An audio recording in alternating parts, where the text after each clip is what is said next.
The pitching from the bullpen standpoint for the Orioles, they go 3 innings, a walk, and 4 strikeouts. What have you seen from the bullpen lately?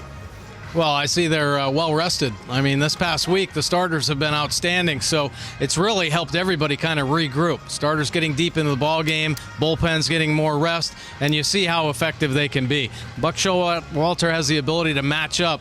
I mean, he's as good as anybody with managing that bullpen. 6 1/3 innings work this series, nothing allowed for an earned run, just 1 hit given up, 1 walk, and 7 strikeouts. Now, these are big-time arms out there, proven big-time arms. Last few years, this Orioles bullpen has really been the most stable part of this team's game. And so you know what they have, what they're capable of. Zach Britton's really settled into that closing role after that monster year last year.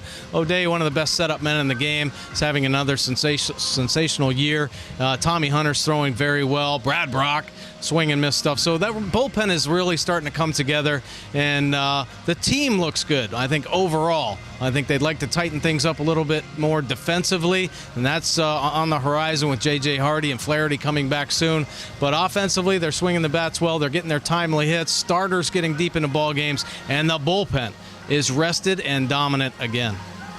You know, Mike, we can look at the players and how they're starting to come through in the clutch and winning ball games, but you got to show a little love to the skipper, because I've seen some lineups I never thought I was going to see there, and I've seen him make some moves now. DeVaro pinch hitting for Schneider today, pinch running for Lowe, getting Lowe in that ball game at the right time. I mean, Buck Showalter just makes the most amazing moves in a ball game, and he seems to come out on top 99% of the time.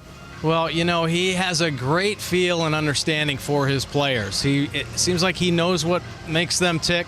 He tries to put them in situations where they're going to be successful most of the time. I mean, this is a game of failure, so why not try to take advantage of successful opportunities? The players love Buck. They play hard for him. They'll do whatever it takes. Look at Steve Pearce, a perfect example.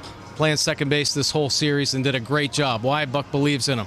He shows that confidence in guys, and when Buck puts a guy into a certain position, it tells them, hey, I have faith in you, so their confidence rises, and that's why you're seeing them getting the most out of these players. Mike, how about summing up this week where the Orioles had to play a game before, no one at Camden Yards, and then play 3 home games in St. Petersburg? What do you think transpired as a team for this past week? Well, I think only good things can come from this. You know, a lot of adversity, I think, will help bring a team together. The Orioles have had to overcome a lot over the past few years, and they've seemed to rise to the top. You know, obviously talented players headed by Buck Showalter, but it's a group of guys that have a common goal. They know there's going to be troubles. They know it's a long season, but they're there to support each other. They pick each other up, give a guy a pat on the back, whether it's 1 bad game, 2 bad games, 3. We've seen 4 in a row. They're not going to panic. They're going to keep going out, doing their work. They're going to recognize their mistakes, and they're going to work hard the next day or even that day to try to make it better. Well, Mike, as always, we appreciate your comments. Look forward to chatting with you in the not-too-distant future.